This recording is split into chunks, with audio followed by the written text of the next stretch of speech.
are you today? I'm excited about today's lesson. I love the United States' founding documents. Today we're going to learn about the Declaration of Independence. Let's see here, I'll move my picture over here. The Declaration of Independence. You read about early U.S. history in the last reading. Remember how we had Native Americans and they weren't treated very well? And about Christopher Columbus coming to the United States and about the problems we had. So the first part of the reading, I kind of review that. Many Americans are not proud of that history.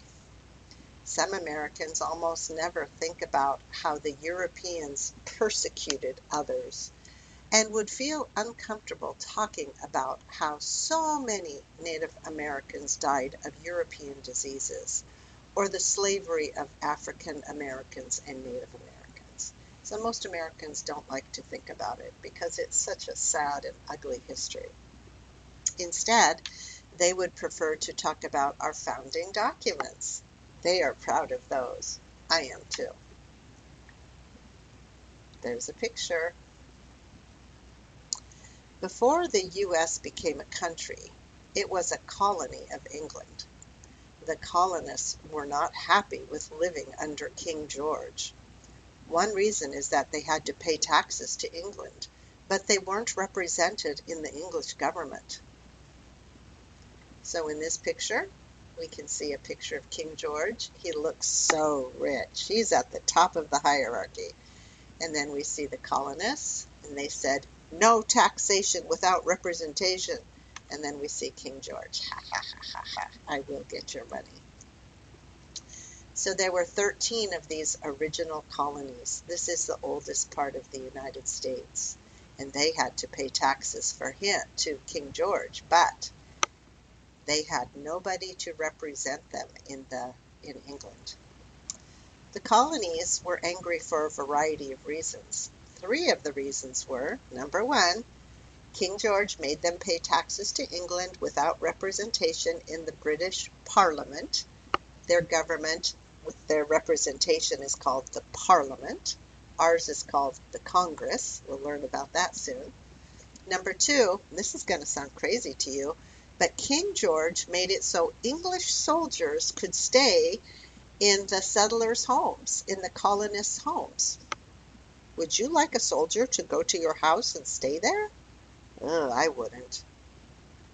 So when I say settler, first you're a settler and then you're probably a colonist, but it's very similar in meaning.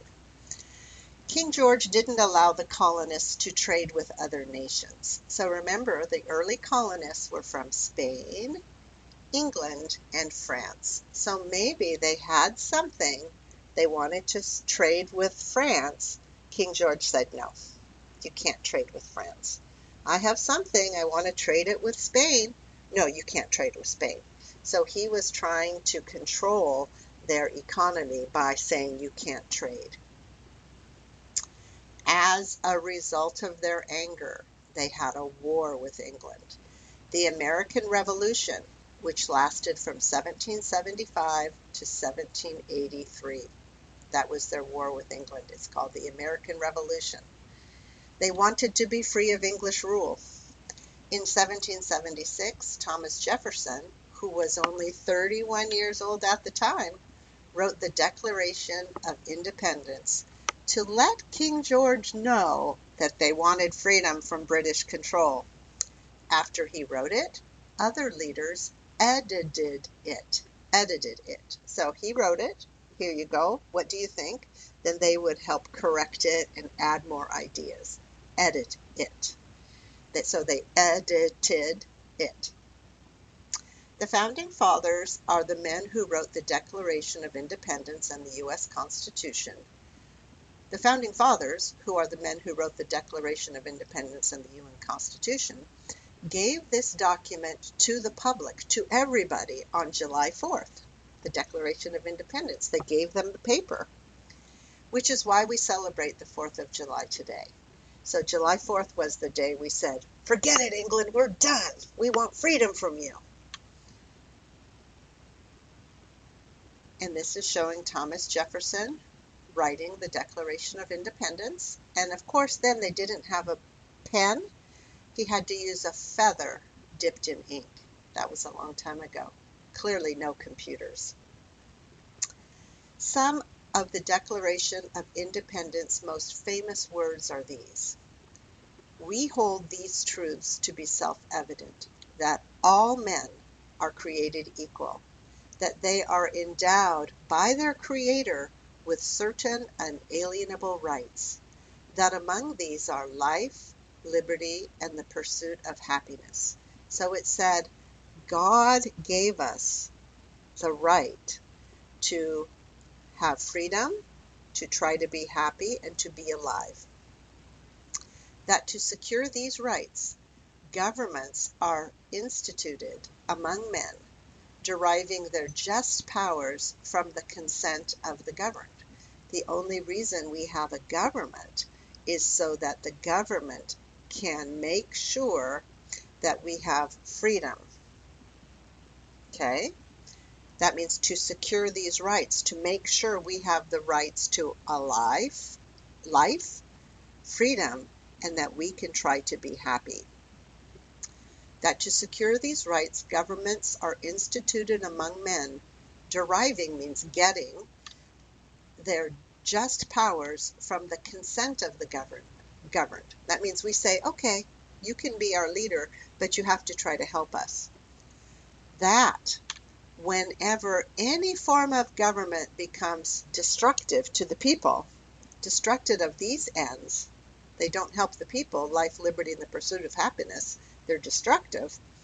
It is the right of the people to alter the government or abolish it and to institute a new government, laying its foundations on such principles and organizing its power in such form as to them shall seem most likely to affect their safety and happiness.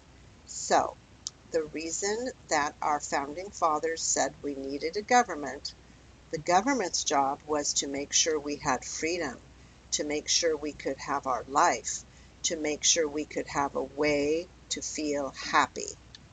So I had some questions about this. I wonder how U.S. culture was impacted by the Declaration of Independence.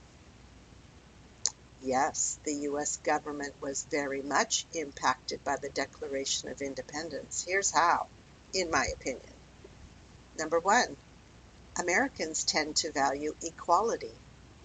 Because of the way our country was set up, everyone has a right to be happy, everybody is free, all men are created equal. That's why American people value equality and say everyone has an equal chance to succeed. Americans tend to value freedom. Everyone can do what makes him or her happy, as long as it doesn't hurt other people. Number three, Americans tend to believe that the government should reflect what the people want. Everyone votes for the leaders they believe in. Number four, so because of the Declaration of Independence, Americans tend to believe that the government can change to better address their needs. We have elections. Every 2 years or every 4 years, we have elections for different people. We'll learn about that soon. Number five, Americans tend to be suspicious of authority. Very few of us want a king or to feel that there is a social hierarchy. American people tend not to want to have so many levels, and we certainly do not want to have a royal family. That's how, in my opinion, the Declaration of Independence has impacted Americans' thinking. I hope you found that interesting. I really enjoy talking about the United States. Bye.